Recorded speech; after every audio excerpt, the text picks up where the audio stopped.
In the heart of ancient Mesopotamia, where the Tigris River carved its relentless path, rose Ashurbanipal, the last great king of Assyria.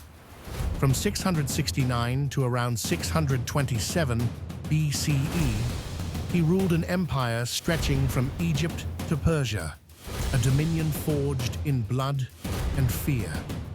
Known as a scholar who built the world's first systematically organized library at Nineveh, Ashurbanipal was also a warrior whose name struck terror into the hearts of his enemies.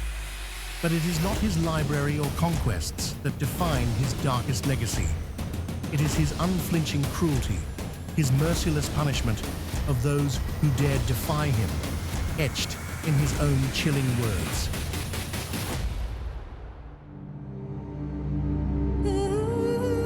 Ashurbanipal saw himself as the divine enforcer of Ashur, the Assyrian god. Rebellion was not just treason, it was blasphemy against the cosmic order. His inscriptions, carved into clay tablets and palace walls, revel in the horrors inflicted upon his foes. When the Elamites, Assyria's ancient rivals, challenged his rule under their king Tumen, Ashurbanipal's wrath was apocalyptic.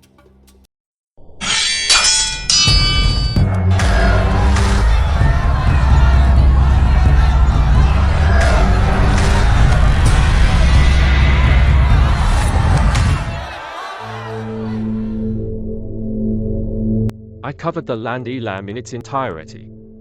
I cut off the head of Tumen, their presumptuous king who had plotted evil deeds. I slew his warriors without number. I filled the plains of the city Susa with their bodies like plants. I made the river Ulai flow with their blood. I dyed its water red. The severed head of Tumen became a grotesque trophy. Ashurbanipal's reliefs paraded through Nineveh, where Elamite ambassadors, upon seeing it, tore their beards in despair. One took his own life in shame, yet this was not enough. Ashurbanipal ordered the head hung from a tree in his palace garden, a grim ornament as he dined with his queen. He boasted, I destroyed and devastated the tombs of their earlier and later kings. I took their bones to Assyria. I prevented their ghosts from sleeping and deprived them of funerary offerings and libations. Such desecration was no mere act of war. It was a deliberate assault on the eternal, denying the dead peace in the afterlife. Ashurbanipal's vengeance extended beyond the grave, a testament to his unrelenting need to dominate. When the province of Gambalu sided with Elam, he turned their capital, Shapibel, into a slaughterhouse. He appointed a new chieftain only after extracting heavy tribute, leaving the survivors to cower under his shadow. Perhaps the darkest chapter of Ashurbanipal's reign was his war against his own brother, Shamash-Shum-Ukin, king of Babylonia. For 16 years, their dual monarchy held, but by 652 BCE, Shamash-Shum-Ukin rebelled, allying with Elam and Arab tribes. Ashurbanipal's response was merciless. After a 3-year siege, Babylon fell in 648 BCE. Shamash-Shum-Ukin perished in his burning palace, likely by his own hand. Ashurbanipal's inscriptions spare no detail of the rebels' fate. I slit their tongues and brought them low. The rest of the people I cut down, their dismembered bodies I fed to the dogs, swine, wolves, and eagles, to the birds of heaven and the fish of the deep. The surviving rebel leaders faced unimaginable horrors. Some were flayed alive, their skins displayed as warnings. Others were forced to grind the bones of their ancestors, a psychological torment meant to shatter their spirits. Ashurbanipal's reliefs show these atrocities with pride, as if cruelty were a divine art form. The rest of those living I destroyed, and their carved-up bodies I fed to dogs, to pigs, to wolves, to eagles, to birds of the heavens, to fishes of the deep.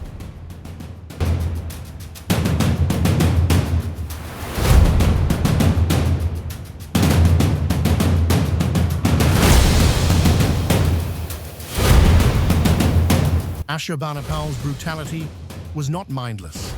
It was calculated, a spectacle to deter future defiance. Enemy kings were chained like dogs, one forced to live in a kennel with a chain through his jaw.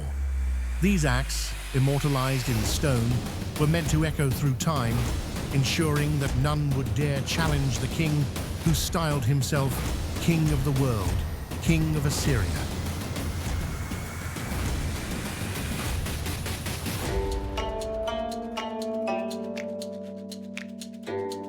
Yet, amidst this darkness, Ashurbanipal's library at Nineveh stands as a paradox. Housing over 30,000 clay tablets, including the Epic of Gilgamesh, it preserved the wisdom of Mesopotamia.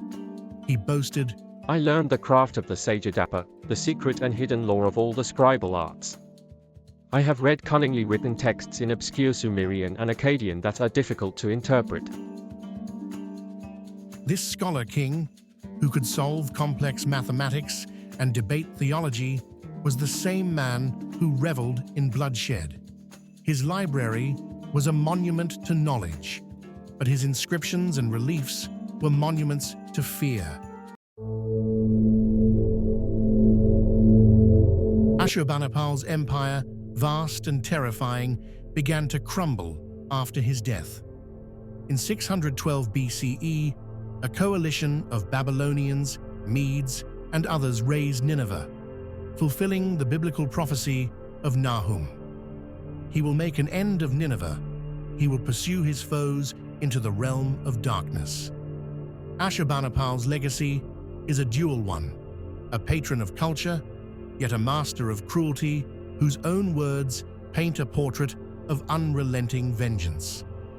His story is a haunting reminder that even the greatest empires are built on the bones of the vanquished. Thanks for watching our channel. If you enjoyed this content, please like and subscribe.